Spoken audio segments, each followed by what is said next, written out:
Este podcast é um oferecimento de Nadai Ferro e Aço 012 3832 7124, Ubatuba, São Paulo.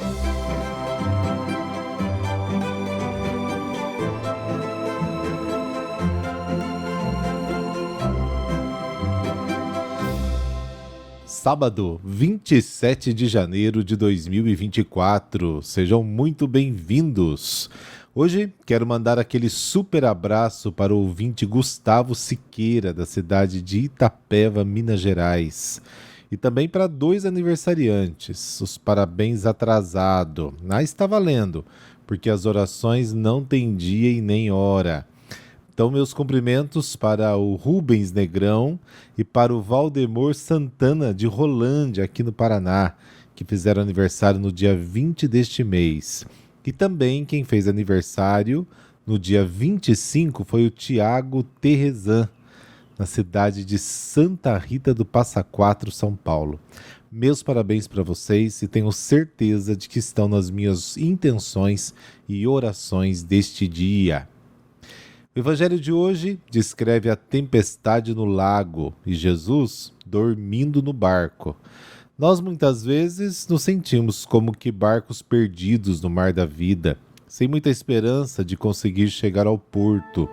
No episódio de hoje, Jesus vence o mar, símbolo do caos.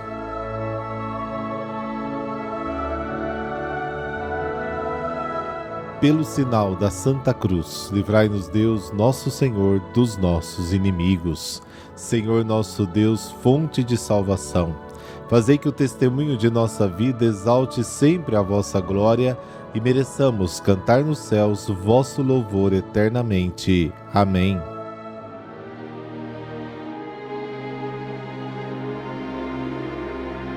Marcos, capítulo 4, versículos de 35 a 41.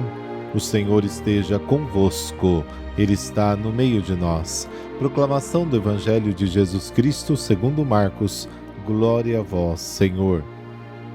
Naquele dia, ao cair da tarde, Jesus disse a seus discípulos: Vamos para a outra margem. Eles despediram a multidão e levaram Jesus consigo, assim como estava na barca. Havia ainda outras barcas com ele. Começou a soprar uma ventania muito forte, e as ondas se lançavam dentro da barca, de modo que a barca já começava a se encher. Jesus estava na parte de trás, dormindo sobre um travesseiro. Os discípulos o acordaram e disseram: Mestre, estamos perecendo e tu não te importas? Ele se levantou e ordenou ao vento e ao mar: Silêncio, cala-te. O vento cessou e houve uma grande calmaria. Então Jesus perguntou aos discípulos: Por que sois tão medrosos? Ainda não tendes fé? Eles sentiram um grande medo e diziam uns aos outros: Quem é este, a quem até o vento e o mar obedecem? Palavra da salvação. Glória a vós, Senhor.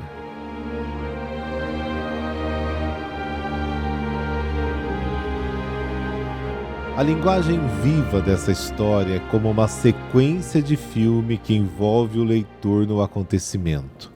Parece incrível que um passageiro pudesse dormir tranquilamente durante uma tempestade daquelas.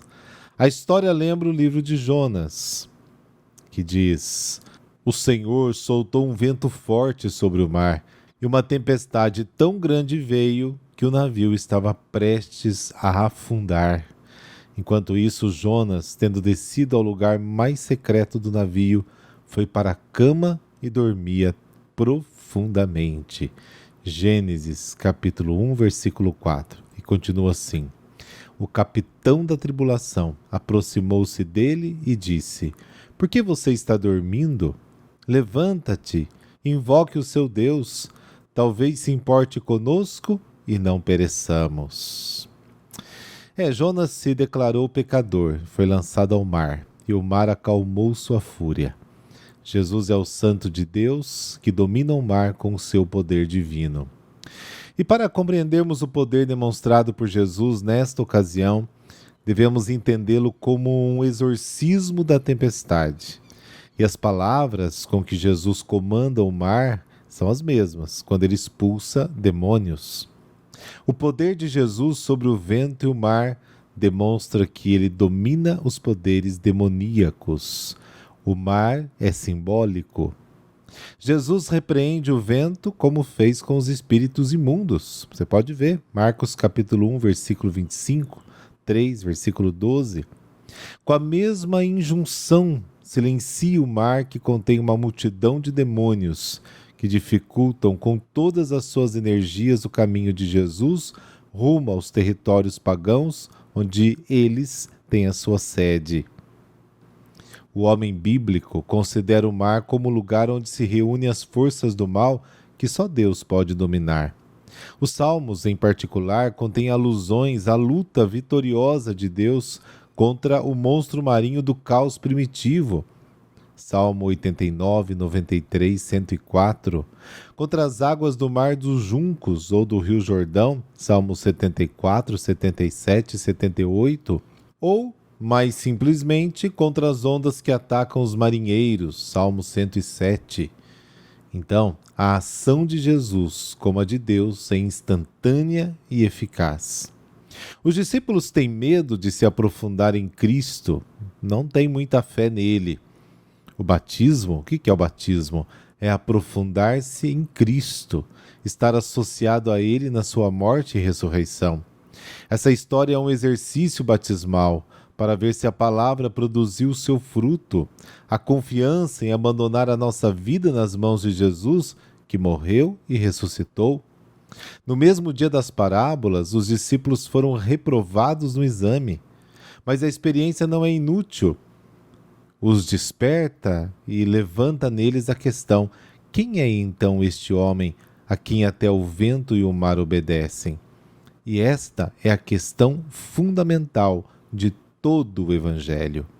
O discípulo é aquele que, depois de ter escutado a palavra, se confia a Jesus adormecido e, segundo a palavra do Senhor, aceita ir ao fundo, morrer com Cristo, na esperança, certeza de emergir com ele para a vida nova, a ressurreição com Cristo.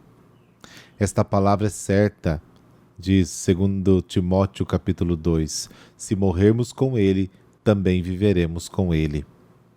A alternativa a esta proposta de Cristo não é permanecer à tona, mas afundar sem ele.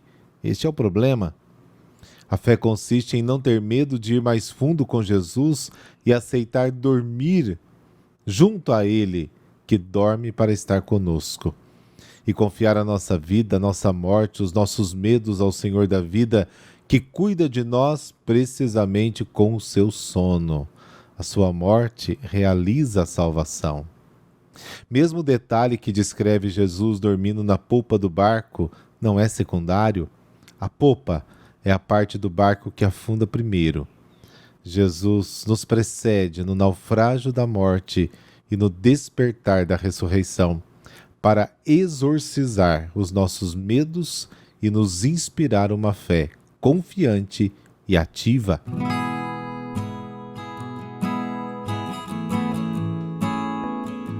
Hoje a igreja celebra Santa Ângela de Mérici.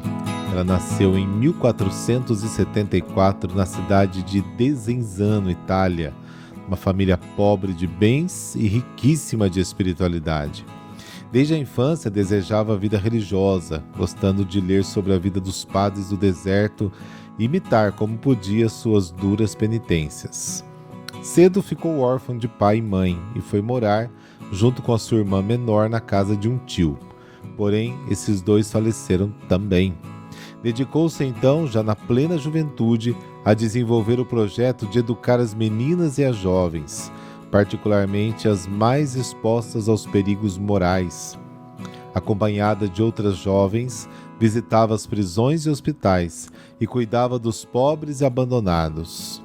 Impressionada com a decadência dos costumes familiares, uma trágica consequência do espírito pagão da Renascença, focou seus esforços na educação das moças, das quais dependia largamente a saúde moral das famílias. Para isso criou a comunidade das Servas de Santa Úrsula, em homenagem a esta mártir que, com as suas companheiras, morreu por defender sua religião e castidade. Queria assim formar as futuras mães de acordo com a doutrina da Igreja. A característica da instituição, inovadora para a época, era a forma maleável, adaptável às circunstâncias de tempo e lugar, com apenas um mínimo de vida comum. Para se fortificar espiritualmente nesta missão, Ângela, no início da sua obra, peregrinou a Terra Santa. Na viagem adoeceu e perdeu a vista, de modo que nada pôde enxergar do lugar a não ser pela fé. Na volta, o navio providencialmente perdeu o rumo e atracou na ilha de Cândia, em Creta, onde havia próximo ao porto um santuário e nele um crucifixo milagroso. Ângela foi até lá e rezou pedindo a Deus a cura e foi imediatamente atendida. Em agradecimento, ela fez uma outra peregrinação, a Roma, no jubileu de 1525, onde o Papa Clemente VII a recebeu e abençoou a sua obra. No dia 27 de janeiro de 1540, aos 75 anos, Ângela faleceu e no seu túmulo foram constatados muitos milagres. Sua obra continuou e em 1903 as várias comunidades se reuniram numa federação, mantendo a proposta inicial de educar a juventude feminina, especialmente as futuras mães de família, conservar os bons costumes e dar assistência aos pobres e enfermos. Ó Deus, que desde o princípio dispusestes para o ser humano a felicidade na vida familiar, baseada no amor fiel e na geração e cuidado aos filhos, e que quisestes se encarnar numa família e ter também vós uma mãe. Dai-nos na vossa infinita misericórdia e por intercessão de Santa Ângela de Mérici a conversão das mentalidades, para que os povos responsavelmente sigam vossa vontade quanto ao sacramento do matrimônio, os governos defendam as famílias e as sociedades, principalmente as mulheres, zelem pelos bons costumes e pelo amparo à maternidade. Pela Sagrada Família, Jesus, Maria e José. Amém. Abençoe-vos o Deus Todo-Poderoso, Pai, Filho, Espírito Santo. Amém. E é isso aí. Amanhã a gente se encontra por aqui. Até lá.